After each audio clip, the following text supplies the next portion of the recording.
So the past few years, gaming has been cluttered with live service games and even battle pass. As time went on, players felt the gaming industry has gone stale. This time around though, in 2023, in my opinion, this has been overall one of the best years for gaming in a long time. I feel like this year is what games was supposed to be back when, you know, the whole world went on a pandemic.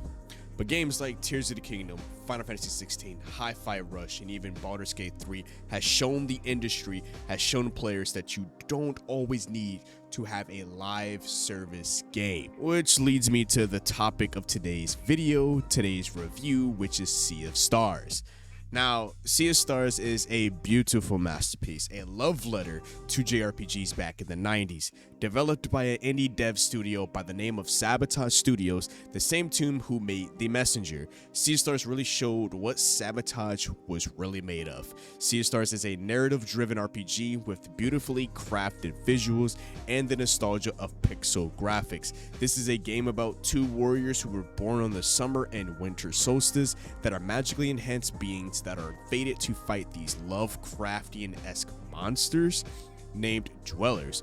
But a lot happens, a lot more than that actually, but I'll actually save the story for a little bit later in the video, so stay tuned for that. So overall, the Sea of Stars mechanics is taught to players throughout their time while playing the game. Whether you obtain a new utility or you learn a new skill or utilize a brand new technique, the game will tell you exactly how to maximize the most out of that ability. In this game, you can choose to control between the two protagonists, and you simply explore the world of Sea of Stars with this top-down isometric view that most players who are used to 90s JRPGs will come to feel comfy. The true testament goes to the actual combat. To most players who played RPGs like Legend of Dragoon, Vagrant Story, and many others, you will come to notice that the turn-based combat is interactive in a sense, as the player can actually control how much damage you output, how much damage you can defend against, and at the top of the screen where you're doing a skill, it'll let you know how to exactly make it stronger, which is mainly a timing issue. Exploration is another huge part of this game. Every location a player visits, there is many ways to traverse this world, whether you're traversing by boat or by foot, or in this case by fast travel, by getting yeeted off of mountains, but that's pretty cool. I like that. From different dungeons or even finding ways to reach a chest for a brand new item, puzzles plays another part of this game. The puzzles aren't quite too difficult or even hard like some of the old Resident Evil games that I used to play when I was younger, where I felt like those puzzles were built by a god.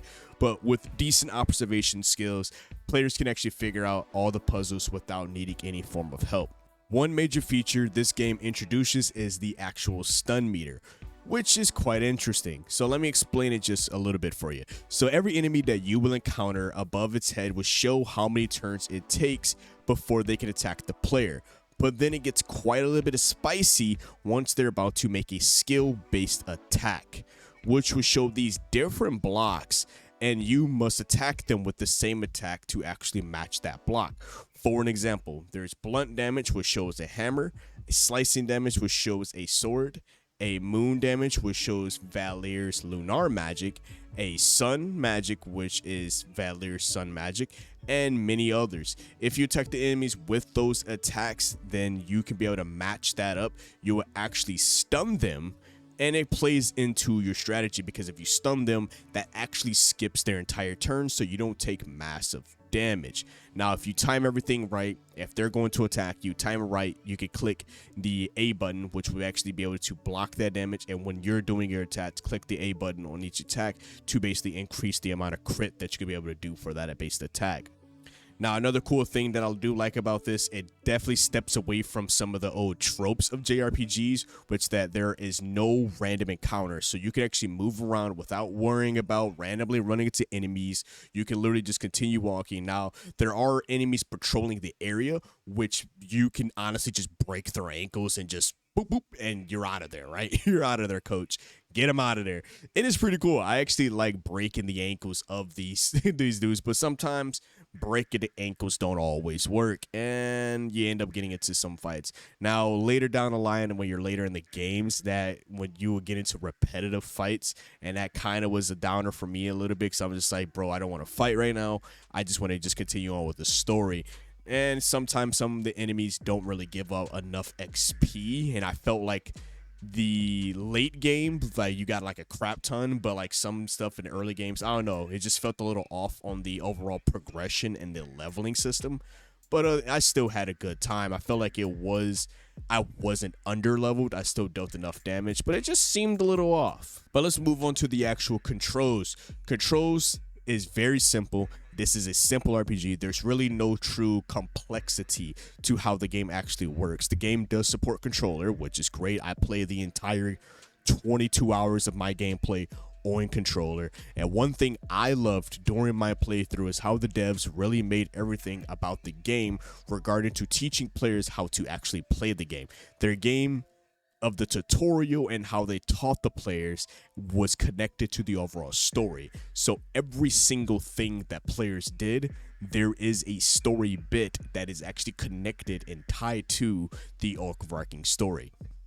Anytime you gained a new thing like the wind push and the grappling hook, or shit, even the very first 2 hours of the game, every piece of tutorial for a new feature the game introduced to the player had a legit reasoning behind why you were doing it, and there's a story type into it. So it doesn't feel like you're just running around doing random stuff or collecting things or just getting taught new skills. Like, it has some story bits and pieces to it. Only time you probably won't have some story bit to it if it's a overarching skill that you end up finding without when doing actual traveling around grabbing the chest and you gain a new skill. Other than that, when it came to like the first 2 to 3 hours, everything you were doing was tied to the story. Now, the overall feeling of the game is great. There's no lags, no bugs. This is a complete game from beginning to end. You don't have to worry about current day gaming problems like the battle passes, the loot boxes, bugs. The game somehow has this game-breaking bug or day one patch, something like that. I didn't experience nothing. I've been playing the game since day one, since its launch. I've been playing on the Xbox Game Pass because I was a broke boy and I couldn't afford it. But I'm trying my best to use my platform to support the game as much as possible, push the game out. It's been doing exceptionally well. 250,000 copies sold. The UI does give me old school vibes. Like, it gives me like if Final Fantasy VII had like enhanced itself like through the roof. It kind of gave me that vibe. It's like Sabotage Studios like understood the assignment of delivering a great JRPG experience, and it's crazy how this JRPG stemmed from a Kickstarter, which once you do beat the game, you could see like 3 front and back pages worth of different backers who helped back this game. And that's one thing I want to just say thank you for everybody who did back this game, because the dev team knocked out the park. They made a very exciting game.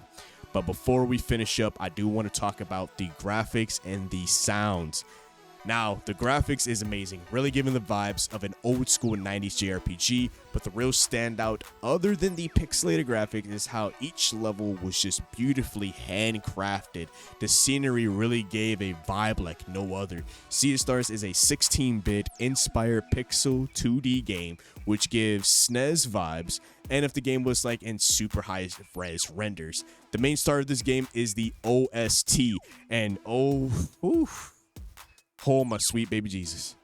The soundtrack was built by the legendary Yasunori Mitsuda, which if any of you guys played Chrono Trigger, Xenoblade, Chrono Cross, and Xenogears, then you already know Sea of Stars is running with absolute bangers. I decided to not use external music during my stream so that my community can enjoy the bangers that Yasunori made for us.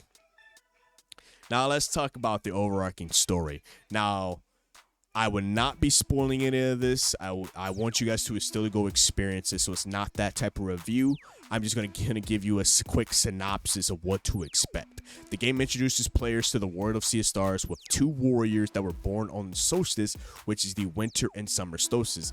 Very interesting concept. by the name of Valir, which she is based on the winter solstice, and Vale, which is based on the summer solstice, during being kind of direct contrast between the two, as Vale focuses on blade dancer styles of fighting and Valir being more of a monk-based bow staff fighter. The goat of this entire game is their best friend, which is Garl, and he uses just a normal human. These three characters really show a good dynamic contrast, as Garl lives in a friend group, as two of his friends are chosen warriors that are meant to save the world from the Drellers, these Lovecraftian-like deities. Garl by far honestly is my favorite character in the whole entire game, always trying to make everyone happy and being that comedic relief as well, even though when shit hits the fan. The story does take a minute to really get the ball going, and it's quite slow very early on, but it really, once it starts to pick up once you really get the ball going. You set on an adventure with Garl to be able to save the world, to find the final dweller left in the world, or so we thought it was the final dweller, but I'll leave that up for you guys to go check it out. Now, I do have a couple pros and cons about Sea of Stars. Let's start with pros.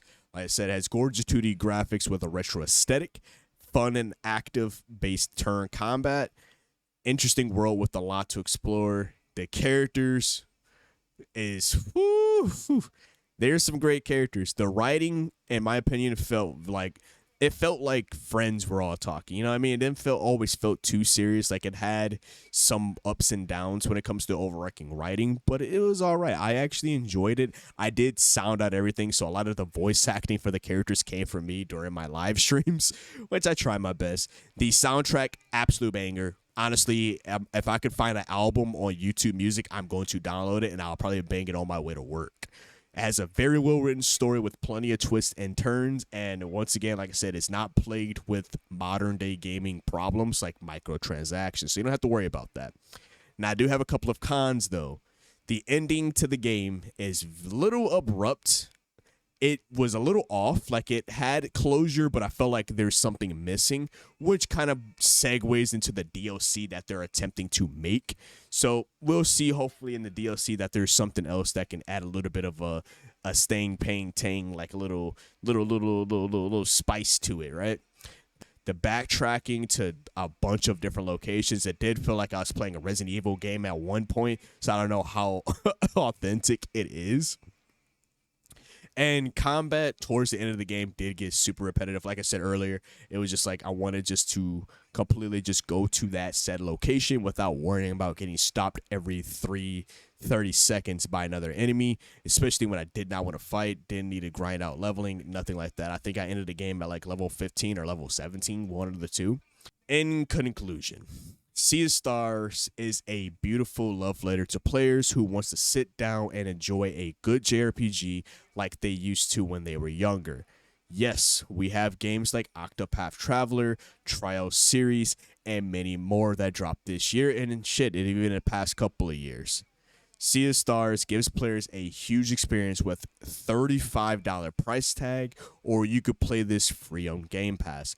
Within 1 week, the game has already surpassed up to 250,000 copies sold, and they already have a DLC that is based on a watchmaker, a figure who didn't really get too much limelight during gameplay, and they're also on the way to make a third game. So if you want to avoid a live service game or really just sit down and enjoy 26 hours of main story time, 30-something hours full of not all like side quests and side stuff you need to do, or in my case, I spent 22 hours on the main stories. If you want to go down that journey, then I say go grab yourself a copy. If you want to check out more RPG-related content, then go sub to my channel. If you liked my review of Sea of Stars, then give it a like, or if you want to watch my entire journey from start to finish, I finally beat a game on my channel. I have an entire playlist that I'll be linking at the end of the video. And other than that, you guys stay safe. You guys be good. I had so much fun playing Sea of Stars, and I can't wait to bring more of this energy, more of this vibe to you guys, so you guys can be able to follow along with me. But other than that, it's been your host, Chaos DTV, here at Chaotic Inc., signing out. Peace. I don't sleep, that's so weak, don't plan to rest. I'm from a hood where you die if you don't pack a vest. No culinary degrees, but whipping crack the best. Chefing, hard times taught lessons. Praying every night to pull up in park Benzes. What's my home is what you call trenches. You wouldn't last a day seeing life through all lenses. It's all tension, no sun, and rain and plenty. Full-time job, still can never make a penny. I ain't rapping for clout.